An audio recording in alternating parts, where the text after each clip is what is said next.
नमस्ते।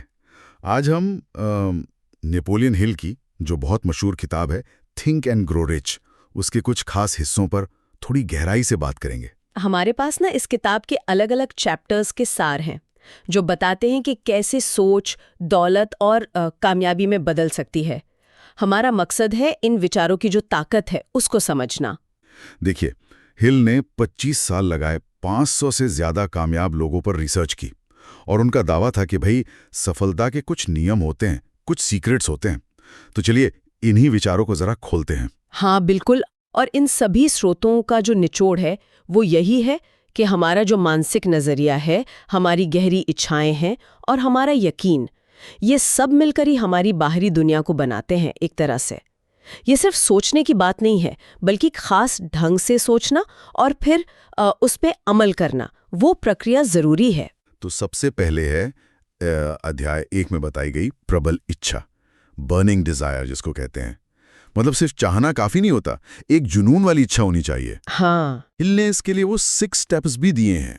कितना पैसा चाहिए, ठीक ठीक, उसके बदले में आप क्या देंगे, एक तय तारीख, एक पक्की योजना, और फिर इन सब को लिखना और रोज दिन में 2 बार पढ़ना। वो एडविन सी बार्न्स की कहानी है ना, एडिसन वाली। हाँ हाँ बिल्कुल, वो बड़ा अच्छा उदाहरण है इसका, जिसने वो जिद पकड़ ली थी। और देखिए, हिल मानते हैं कि ये इच्छा भी तब तक अधूरी है जब तक इसमें अध्याय 2 का जो तत्व है, यानी आस्था, वो न जुड़े, फेथ। आस्था मतलब एक मानसिक अवस्था, एक पक्का यकीन कि हाँ मैं अपनी इच्छा पूरी कर सकता हूँ। अच्छा। और इसे मजबूत कैसे करें? अध्याय 3 में बताया है आत्म सुझाव, ऑटो सजेशन, यानी अपने मन में लगातार सकारात्मक विचारों को दोहराना, पूरी भावना के साथ, विश्वास के साथ। यहीं पर मुझे लगता है वो अध्याय 11 का अवचेतन मन, सबकॉन्शियस माइंड, उसकी भूमिका आती है। ये हमारे दिमाग का वो हिस्सा है जहां अच्छे बुरे हर तरह के विचार अपनी जगह बना लेते हैं। हाँ, वो एक उपजाऊ जमीन की तरह है। बिल्कुल। तो हमारी इच्छा, हमारी आस्था और ये आत्म सुझाव, ये सब सीधे उसे प्रभावित करते हैं। यहाँ तक कि अध्याय 5 की जो कल्पना है, इमेजिनेशन, चाहे वो नई हो या किसी की नकल, वो भी यही योजनाओं को शक्ल देती है।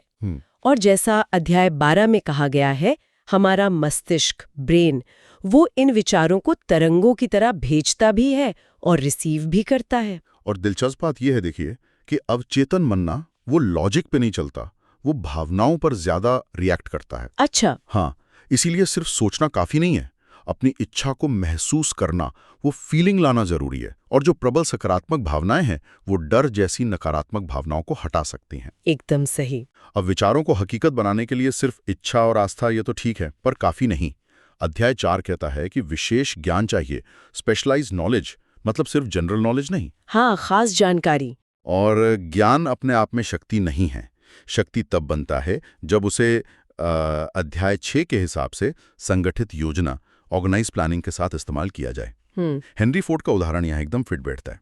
वो शायद खुद हर चीज के एक्सपर्ट नहीं थे, बिल्कुल, पर उन्हें एक्सपर्ट्स की एक टीम बनाई। बिल्कुल। और जब योजना बन जाए तो फिर आता है अध्याय 7 का सिद्धांत, निर्णय, डिसीजन लेने की क्षमता।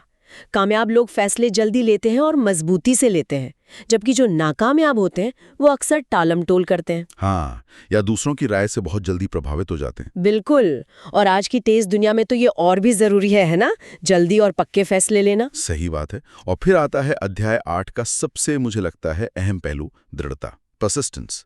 मान लीजिए पहली योजना फेल हो गई, तो दूसरी बनाओ, हार नहीं माननी है। हिल कहते हैं कि ज्यादातर लोग ना बस थोड़ी सी मुश्किल आई नहीं कि हार मान लेते हैं। हाँ, ये बात तो है। सफलता अक्सर उन्हीं को मिलती है जो लगे रहते हैं, बार बार कोशिश करते हैं, फेल होने के बाद भी।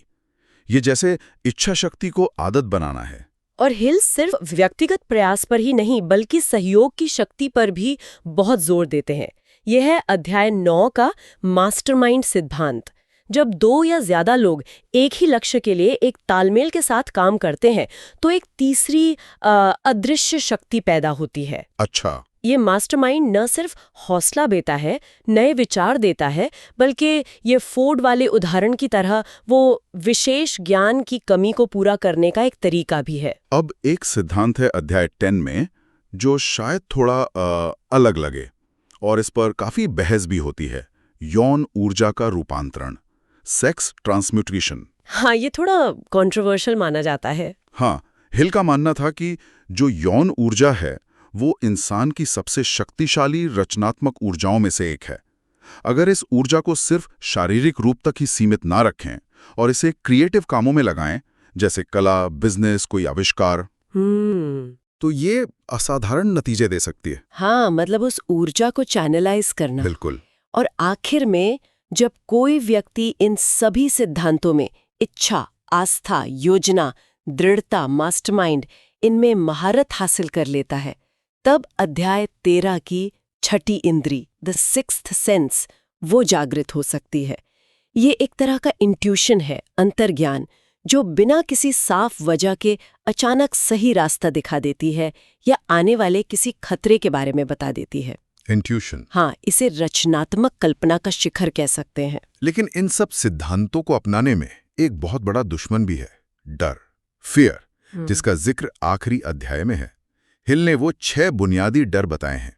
गरीबी का डर, आलोचना का डर, बीमारी का डर, प्यार खोने का डर, बुढ़ापे का डर और मौत का डर। ये 6 डर। हाँ, और हिल के मुताबिक इन डरों को पहले पहचानना जरूरी है और फिर आस्था और आत्म सुझाव से इनका सामना करना, तभी आगे बढ़ सकते हैं। तो इन सारे अध्यायों का अगर हम सार निकालें, निचोड़ निकालें, तो क्या है? यही कि सफलता और दौलत का जो सफर है वो असल में बाहर नहीं, हमारे अंदर शुरू होता है। हाँ, मन में एक साफ, तीव्र इच्छा से। उसे फिर अटूट विश्वास का सहारा मिले, फिर उसे एक ठोस योजना में ढाला जाए और उस पर लगातार बिना रुके दृढ़ता से काम किया जाए। विचार सच में चीजें बन सकते हैं अगर उन्हें सही दिशा और वो जो कहा था भावना दी जाए। बिल्कुल। और ये हमें सोचने पर मजबूर करता है ना कि अगर हमारे विचार, हमारा विश्वास, हमारी भावनाएं ये सब मिलकर सचमुच हमारी हकीकत बनाते हैं, तो हम आज इस पल अपने विचारों से किस तरह की दुनिया बना रहे हैं, अपने लिए और अपने आसपास? ये सवाल इन सब बातों को जानने के बाद मन में घूमता रहता है।